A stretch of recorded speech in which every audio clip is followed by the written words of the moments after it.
Good morning. I'm Tony. I believe that people are our greatest resource. You are smart, beautiful, amazing, and I love you. This morning, I'm reading Rich Dad, Poor Dad. I'm going to start reading a lot more. It's fall break with the kids. And also join the Cool Name Book Club. I'll tag that in the comments. But chapter 3 is Mind Your Own Business. The rich focus on their asset columns, while everyone else focuses on their income statements. In 1974, Ray Kroc, the founder of McDonald's, was asked to speak to the MBA class at the University of Texas in Austin. A friend of mine was a student in that MBA class. After a powerful and inspiring talk, the class adjourned and the students asked Ray if he would join them at their favorite hangout to have a few beers. Ray graciously accepted. "What business am I in?" Ray asked, once the group had all their beers in hand. Everyone laughed. My friend said most of the MBA students thought Ray was just fooling around. No one answered, so Ray asked again, "What business do you think I'm in?" The students laughed again, and finally one brave soul yelled out, "Ray, who in the world doesn't know that you're in the hamburger business?" Ray chuckled. "That's what I thought you'd say." He paused, and then quickly added, "Ladies and gentlemen, I am not in the hamburger business. My business is real estate." As my friend tells the story, Ray spent a good amount of time explaining his viewpoint. In his business plan, Ray knew that the primary business focus was to sell hamburger franchises, but what he never lost sight of was the location of each franchise. He knew that the land and its location were the most significant factors in the success of each franchise. Basically, the person who bought the franchise was also buying the real estate under the franchise for Ray Kroc's organization. Today, McDonald's is the largest single owner of real estate in the world, owning even more than the Catholic Church. McDonald's owns some of the most valuable intersections and street corners in America and around the globe. My friend considers this one of the most important lessons in his life. Today he owns car washes, but his business is in the real estate under those car washes. The previous chapter presented diagrams illustrating that most people work for everyone but themselves. They work first for the owners of the company, then for the government through taxes, and finally for the bank that owns their mortgage. When I was a young boy, we did not have a McDonald's nearby. Yet, my rich dad was responsible for teaching Mike and me the same lesson that Ray Kroc talked about at the University of Texas. It is secret number 3 of the rich. That secret is, mind your own business. Financial struggle is often directly the result of people working all their lives for someone else. Many people will simply have nothing at the end of their working days to show for their efforts. Our current educational system focuses on preparing today's youth to get good jobs by developing scholastic skills. Their lives will revolve around their wages, or, as described earlier, their income column. Many will study further to become engineers, scientists, cooks, police officers, artists, writers, and so on. These professional skills allow them to enter the workforce and work for money. But there's a big difference between your profession and your business. Often I ask people, "What is your business?" And they will say, "Oh, I'm a banker." Then I ask them if they own the bank.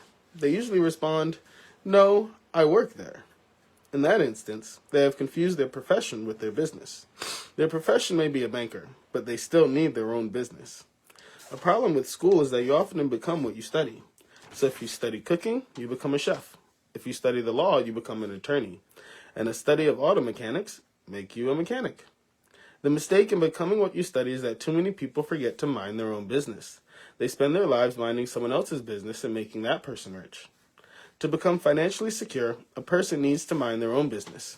Your business revolves around your asset column, not your income column.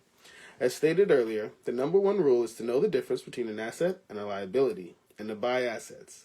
The rich focus on their asset columns, while everyone else focuses on their income statements. That is why we hear so often, "I need a raise." If only I got a promotion. I'm going back to school to get more training so I can get a better job. I'm going to work overtime. Maybe I can get a second job. In some circles, these are sensible ideas, but you are still not minding your own business. These ideas all still focus on the income column and will only help a person become more financially secure if the additional money is used to purchase income-generating assets. The primary reason the majority of the poor and middle class are financially conservative, which means I can't afford to take risks, is that they have no financial foundation. They have to cling to their jobs and play it safe. When downsizing became the in thing to do, millions of workers found out their largest so-called asset, their home, was eating them alive. Their asset was costing them money every month. Their car, another asset, was eating them alive. The golf clubs in the garage cost $1,000, were not worth $1,000 anymore. Without job security, they had nothing to fall back on. What they thought were assets could not help them survive in the time of financial crisis. I assume most of us have filled out a credit application to buy a house or car. It's always interesting to look at the net worth section of what accepted banking and accounting practices allow a person to count as assets. One day, when I wanted a loan, my financial position did not look too good. So I added my new golf clubs, my art collection, books, electronics, Armani suits, wristwatches, shoes, and other personal effects to boost the number in the asset column. But I was turned down because I had too much investment in real estate. The loan committee didn't like that I made so much money from rent. They wanted to know why I did not have a normal job with a salary. They did not question the Armani suits, golf clubs, or art collection. Life is sometimes tough when you do not fit the standard profile. I cringe every time I hear someone say to me that their net worth is $1 million, or $100,000, or whatever. One of the main reasons net worth is not accurate is simply because the moment you begin selling your assets, you are taxed for any gains. So many people have put themselves in deep financial trouble when they run short of income to raise cash, they sell their assets.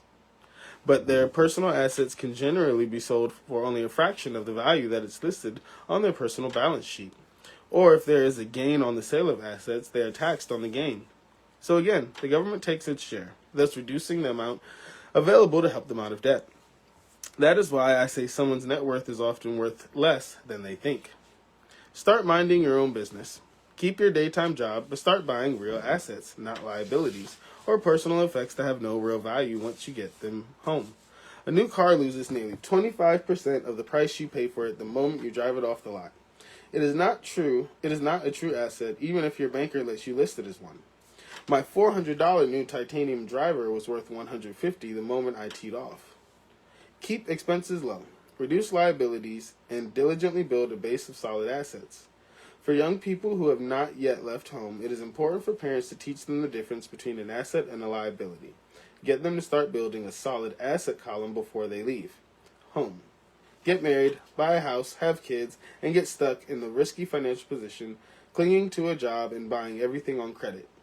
I see so many young couples who get married and trap themselves into a lifestyle that will not let them out of debt for most of their working years. For many people, just as the last child leaves home, the parents realize that they have not yet adequately prepared for retirement, and they begin to scramble to put some money away. Then their own parents become ill and they find themselves with new responsibilities. So what kind of assets am I suggesting that you or your children acquire? In my world, real assets fall into the following categories. Businesses that do not require my presence. I own them, but they are managed or run by other people. If I have to work there, it's not a business. It becomes my job. Stocks, bonds, income-generating real estate, notes, IOUs, royalties from intellectual property such as music, scripts, and patents, anything else that has value, produces income, or appreciates and has already market.